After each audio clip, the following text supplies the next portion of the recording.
आपकी बात में काफी दम है, मजा चुपचाप कभी नहीं लेना चाहिए। Shri Kapil Sibal. Thank you, Chairman, sir. I rise to oppose the bill and thank you for this opportunity to participate in this debate. मैं थोड़े संक्षेप में कुछ मुद्दे उठाना चाहता हूं, कोई विवादित बात नहीं करूंगा। समझ लीजिए कि मेरे पास कुछ संपत्ति है, मेरी प्रॉपर्टी है। मैं हिंदू हूं या मुसलमान हूं या ईसाई हूं या सिख हूं, मैं उसको चैरिटी में देना चाहता हूं, तो कौन उसको रोक सकता है? कोई नहीं रोक सकता। और इतिहास में तो ये बात आपके सामने रखना चाहता हूं कि there was a right of non Muslims also to make a वक्फ। और 1954 में और 1995 में जो प्रावधान लाया गया, उसमें यह लिखा गया कि केवल मुसलमानों को वक्फ बना सकते हैं, कोई और नहीं बना सकता, प्रॉपर्टी नहीं दे सकता। और 2013 में जो संशोधन लाया गया, ये जो रोक थी वे खत्म हो गई। अब ये जो 2024 का अभी कानून बना है, उसमें वापस ये कहा गया कि केवल मुसलमान ही वक्फ दे सकते हैं। वो तो अलग बात है, मैं केवल छोटी सी बात रखना चाहता हूं। मैं as far as the 17th century, and I'll give you a judgment of the Madras High Court, which observed that it is common for the Hindu zamindars to have Muslims in their territories to make Muslim endowments. Similarly, in Arur Singh versus Badr Deen, Lahore High Court upheld the right of a Hindu to make waqf of his property for a Muslim graveyard. After independence, Nagpur High Court upheld the right of a non-Muslim to create waqf. और हमारे प्रधानमंत्री जी, इनकी मैं बड़ी इज्जत करता हूं, हमेशा कहते हैं वन नेशन वन लॉ। तो अगर वन नेशन वन लॉ होना है तो बताइए भाई साहब कि ये केवल कहना कि मुसलमान ही वक्फ दे सकते हैं, ये किस किस्म का लॉ है? ये किस किस्म का लॉ है? और ये भी कहना कि मुसलमान को पहले 5 साल मुसलमान बने फिर तय करना होगा कि तुम वक्फ दे सकते हो कि नहीं। अरे भाई, प्रॉपर्टी मेरी, मालकियत मेरी, चैरिटी में मैं देना चाहता हूं, आप कौन होते हो कहने को नहीं दे सकते? ये कौन सा कानून है? ये छोटी सी बात है, ये कौन सा कानून है? मैं हिंदू हूं, हिंदू होकर भी मैं दे सकता हूं। ये तो मेरी मर्जी है ना, प्रॉपर्टी तो मेरी है, आपका तो कोई हक नहीं। तो पहली बात तो ये कि ये आपने प्रावधान रखा क्यों? अगर आप वन नेशन वन लॉ की बात करते हो कि सारे धर्मों पे लागू करो, कोई भी दे सकता है। पहली बात ये। दूसरी बात, एक नड्डा साहब ने बड़ी अच्छी कही कि देखिए ये कितनी एकर्स प्रॉपर्टी औकाफ की है, वक्फ की है। मैं उनको बताना चाहता हूं कि there are 32 Waqf boards in this country in different states merely supervise administration of waqf properties in their respective states. But please note kar lijiye Nada ji, total area of Hindu religious institutions in Tamil Nadu, Andhra Pradesh and Telangana respectively is 4,47,000 in Tamil Nadu, 4,65,000 in Andhra, 87,000 in Telangana, 723 acres with Tirumala Tirupati Devasthanam, and thus it comes to 10 lakh acres only in 4 states. And आप कहते हैं कि देखिए औकाफ में 8 लाख एकड़ है। अरे भैया, आपके हिंदू टेम्पल्स में भी इतनी संपत्ति है, वहां आप क्या कर रहे हो? बाकी स्टेट्स में देखो ना। अच्छा, और ये नहीं कि हर धर्म में सुधार नहीं होना चाहिए, उतार होना चाहिए, मैं आपके साथ सहमत हूं। हिंदू धर्म में भी सुधार लाना चाहिए, लाना चाहिए ना, हिंदू धर्म भी सुधार लाना चाहिए। अंडर हिंदू धर्म, एक मिनट, हिंदू धर्म, मैंने आज तक किसी को टोका नहीं, मैं केवल छोटी सी बात रख रहा हूं आपके सामने। हिंदू धर्म में भी सुधार होना चाहिए, अब हिंदू धर्म के अंतर्गत अगर कोई सेल्फ एक्वायर्ड प्रॉपर्टी हो तो वह अपने बेटों को दे सकता है, बेटी को नहीं दे सकता। कहता है मैं नहीं दूंगा अपनी बेटी को। इस्लाम में भी है कि भाई को ज्यादा मिलेगा और बेटी को कम मिलेगा, इस्लाम में भी यह है। वहां वक्त से द्वारा सुधार हो सकता है, यहां कोई सुधार नहीं हो सकता। तो आप अगर महिलाओं की बात करते हो तो एक कानून लाओ कि हिंदू लॉ में कोई अपनी सेल्फ एक्वायर्ड प्रॉपर्टी केवल बेटों को नहीं दे सकता, वहां महिलाओं का हक होना चाहिए।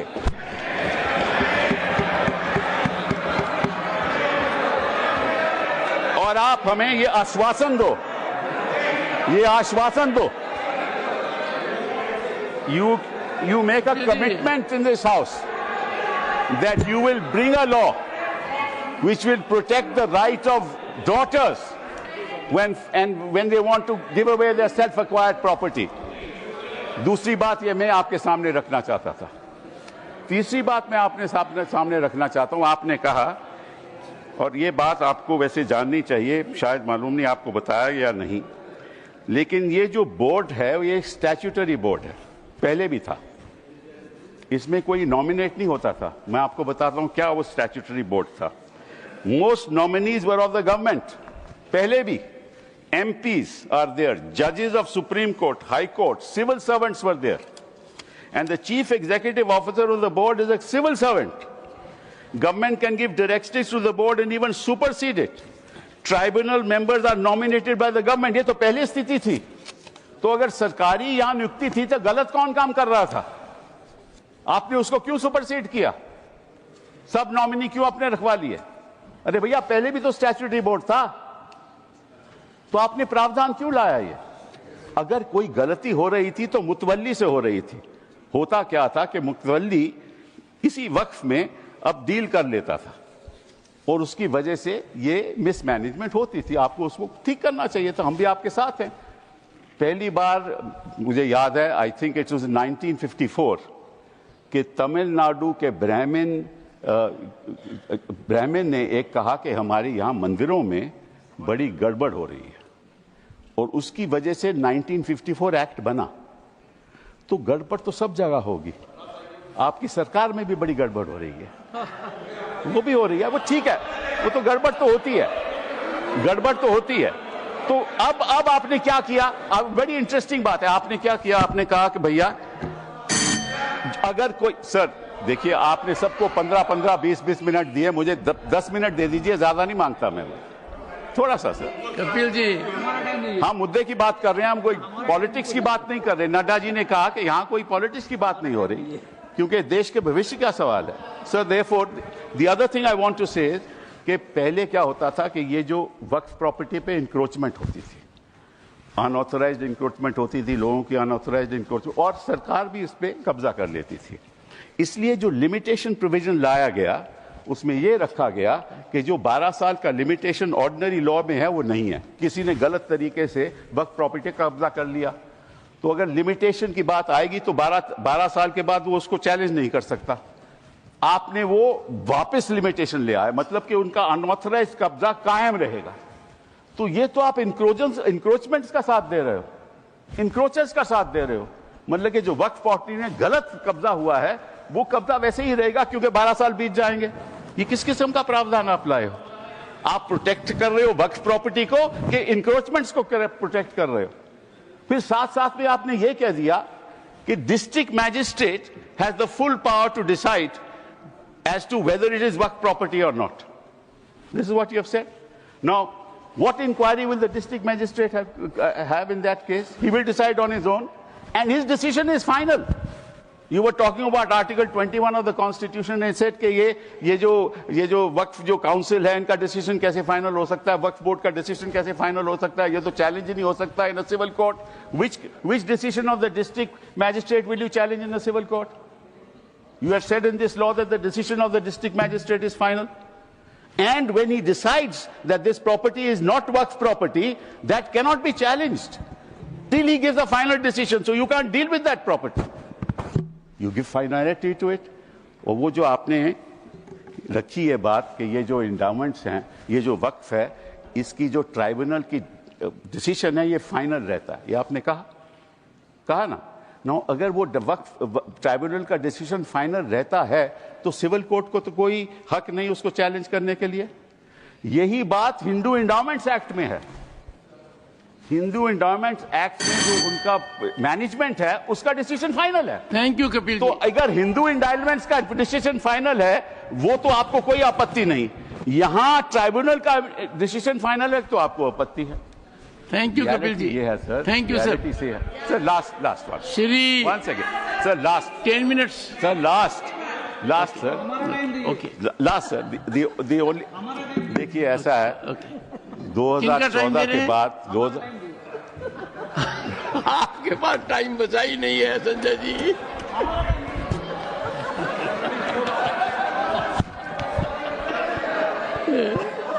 Kapil ji. Sir just give me a minute. Honourable members. Sir just 1 second Kapil ji. One second, sir. 1 second. What is the fact of the matter is the problem. 1 second, Kapil ji. The Honorable Parliamentary Affairs Minister. Sure. मैंने honourable chairman साहब, पिछली बार भी कपिल सिब्बल जी जब यहाँ बोले थे तो मैंने कहा था कि सीनियर एमपीज बैठ के हमारे साथ में डिबेट डिस्कशन में हिस्सा लेगा तो हम लोग अच्छा लगता है। लेकिन प्रॉब्लम क्या है कि वो कई बातें बोल करके सीधा चले जाते हैं, क्लैरिफिकेशन नहीं सुनते हैं। उनके बोलने से पहले 1-2 लोग बोलते हैं तो वो जरूर सुनते हैं, मगर उसके बाद वो कुछ ऐसा सवाल रख करके चले जाते हैं, फिर वो सुनने के लिए बैठते नहीं। तो रात को जब मैं जवाब दूंगा तो वो तो रहेंगे नहीं। तो इसका ऐसे परिस्थिति में मुझे क्या करना चाहिए सर, आप बताइए, क्योंकि ये तो बड़ा समस्या हो गया सर। कपिल जी एक मिनट, 1 सेकेंड सर, जैसे कि उन्होंने बड़ा, क्योंकि उससे सीनियर होने के नाते उसका सूझबूझ समझ, उसका इंटेलेक्ट को तो मैं चैलेंज नहीं कर सकता हूं, लेकिन जैसे कंफ्यूजन बात करके चला गया। उन्होंने 4 स्टेट का रिलीजियस जो लैंड है उसको वक्फ का साथ में कंपेयर करके कंफ्यूजन करके चला गया। वक्फ प्रॉपर्टी रिलीजियस प्रॉपर्टी नहीं होता है, वक्फ प्रॉपर्टी अलग है, वो सिविल है। यहां उन्होंने एग्जाम्पल गलत देख के चला गया। फिर बोलता है कि मेरा जमीन मेरा प्रॉपर्टी है। आप कौन होता है कानून बनाने वाला? मैं इसलिए बोल रहा हूं कि वो चले जाएंगे। वो सर नहीं, डॉक्टर अभिषेक सिंह भी चले गए हैं। अभिषेक जी तो चले गए, अब मैं क्या करूं, रोक नहीं सकते सर। वापस आएंगे क्योंकि विप है, because of whip he will come वापस सर। तो जैसे कि सर मैं इसलिए बोल रहा हूं चेयरमैन सर, जैसे कि उन्होंने कहा कि जमीन मेरा है, तुम कौन होता है कानून बनाने वाला? तो जब कोई ट्रस्ट बनाता है तो ट्रस्ट को कौन चलाते हैं, उसका निगरानी कौन करता है? Charity commissioner. तो आप बोलेंगे कि मैं हिंदू हूं, मैं हिंदू एक ट्रस्टी हूं, तो चैरिटी कमिश्नर में तुम मुस्लिम नहीं आ सकते हो, क्रिश्चियन नहीं आ सकते। ऐसे हो सकता है कि इस देश में देश कानून से चलता है। आप बोलते हैं मेरा मर्जी होगा, इसका मतलब क्या एक मिनिस्ट्री मुसलमानों के लिए अलग मिनिस्ट्री बनाना है और हिंदुओं के लिए अलग मिनिस्ट्री डिपार्टमेंट खोलना है? आप कैसे बात करके जा रहे हैं इतना सीनियर होते हुए? आप इस तरह का देश में एक कानून सबके लिए चलेगा तो ये देश के लिए अच्छा होता है। मैं डिटेल में जवाब दे सकता हूं, मगर ये मेरा रिप्लाई का टाइम नहीं है। लेकिन आप चले जाएंगे, इसलिए मैंने कहा कि इस तरह का आप बात रख करके चले जाएंगे, बाद में आप रिप्लाई नहीं सुनेंगे, फिर अधूरा हो जाएगा। इसलिए मैं ये कह रहा हूँ। ऑनरेबल फाइनेंस मिनिस्टर पड़ेगा सर मुझे। I will come to you. मैं भी बीच में एक बार बोलूंगा। I will come to you honourable finance minister. Sir, I'm very sympathetic to Minority Affairs Minister, sir. Every time when finance-related matters also, I face this situation when I stand up to answer earnestly with all the questions being posed to me, concerned members are never there. So at least he had the courage to stand up and seek your permission to say. But there were 1 or 2 points on which I want to just give as much of clarification. As much as Minority Affairs Minister says, we are talking to a senior, very senior legal luminary. So I'll humbly submit my facts, if I heard him right, Honorable Member. In Tamil Nadu or in Andhra, and he also took the name of the Tirumala Tirupati Devasthanam. In all this, the HRNC is with the government. Government appointed people monitor it, they execute it, they run it. Second, Tirumala Tirupati Devasthanam, the executive officer, is appointed by the government of Andhra Pradesh. The endowment board has people who are appointed by the government of Andhra Pradesh, and the entire system is completely under the government of Andhra Pradesh, sir. So it is not as if, Hindus are not being touched at all, only Muslims are. No. There is a huge, in fact, it has led to a lot of feeling that Hindu pilgrims have started feeling that only our temples are being completely controlled by government and government-appointed men. And it is leading to a lot of confusion among the Hindu pilgrims also. It's a matter of concern for all religion. So it is I'm responding to the honorable member who spoke. Anybody who has a comment to make on what I've said are welcome to seek the time from the chair rather than shout me down. And therefore, when I put the facts before, because he did refer to the southern states, the Hindu temples, and also took the name of TTD, the fact is this, sir. Kapilji. Now, Kapilji. The finance minister, what I said was that, yes, you're right, the temples are being managed by the government. So is the Waqf. That is precisely what I said. The statutory appointees are all by government. That is exactly the point I was making. That is exactly the point that I was making. That if the statutory appointees were all of the government, why did you want to bring this amendment in 2024? That's the point. And to you, sir, your answer to you, you said that there are trusts. Yes, there are trusts. But under the Code of Civil Procedure, when there is a trust, the property belongs to the trust. But there's a difference between Awqaf and trust. Awqaf, the land once donated, belongs to God. Please round up. It doesn't belong to the trust. Kapilji, round up now. Sir, it belongs to God. You cannot sell it ever. A trust can sell property. Waqf property cannot be sold. And Waqf property can be donated for religious purposes. It can be donated for shelter homes. It can be donated. Allow me. Don't interrupt now. It can be given for schools. It can be given for schools. It can be given for graveyards. It can be given for the benefit of women, and once given, it can't be taken back, unlike trusts. Thank you. So therefore, there's a difference. Thank you, Kevin. No, sir, one last thing. Only one. Okay. Because, sir, they are and I'll come to vote against you, not to worry. And I listen to you. Now, one last thing, sir. They say we have abolished Waqfs by user. That's what they have said. Now, so there's a Supreme Court judgment that they rely upon.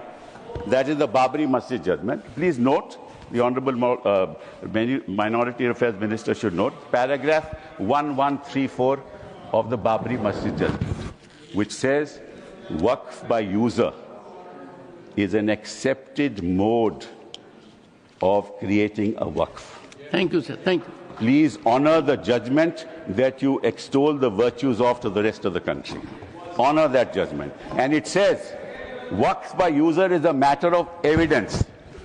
And in fact, Waqf by user is established pursuant to the board, that is the board, statutory board, sending out special people who are assessors as to whether, in fact, this is an actual Waqf or not. Thank you, Kapilji. And these are specialists. Thank you. He must know. He's the minister. He must know the facts before he makes a statement. Thank you. These are specialists. You have abolished the specialists. Shri, now the district management will decide, and what will happen? Kapilji, you said. You made your point. But this is not fair, sir. This is not fair. Thank you. They interrupted without knowing what an actual Waqf is. Kapil, they have no knowledge of what a Waqf is. He is comparing it with a trust.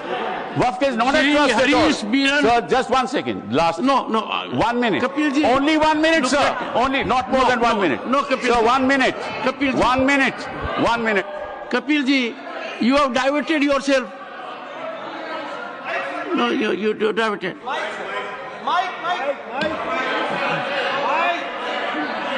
No, Kapilji, it can't. No, your time. 1 minute, sir. 3 minutes. Sir, you have I given extended to 10 minutes. You have given half an hour to other people when you were to give 10 minutes. Give me 1. 3 minutes. Problem. Shri Harish Biran, 7 minutes. Shri Harish Biran, please. Thank you. We have to proceed with the House. Thank you. Thank you. Thank you. Thank you. Shri Harish Biran. Yeah. Yes, Shri Harish, your time starts now. Thank you. Thank you, Chair. Thank you, Chairman, sir. वैसे मुझे आज कपिल जी आपने एक ही झटका दिया है, अभिषेक जी कई देकर चले गए। आपने एक कानूनी व्याख्या की कि सेल्फ एक्वायर्ड प्रॉपर्टी में बेटियों का भी होना चाहिए, विमेन का भी होना चाहिए। सेल्फ एक्वायर्ड प्रॉपर्टी किसी को भी दे सकते हो, यही देश का कानून है। बेटे को दो, बेटी को दो, दोनों को मत दो, किसी और को दो। Shri Harish Biran, your time start now.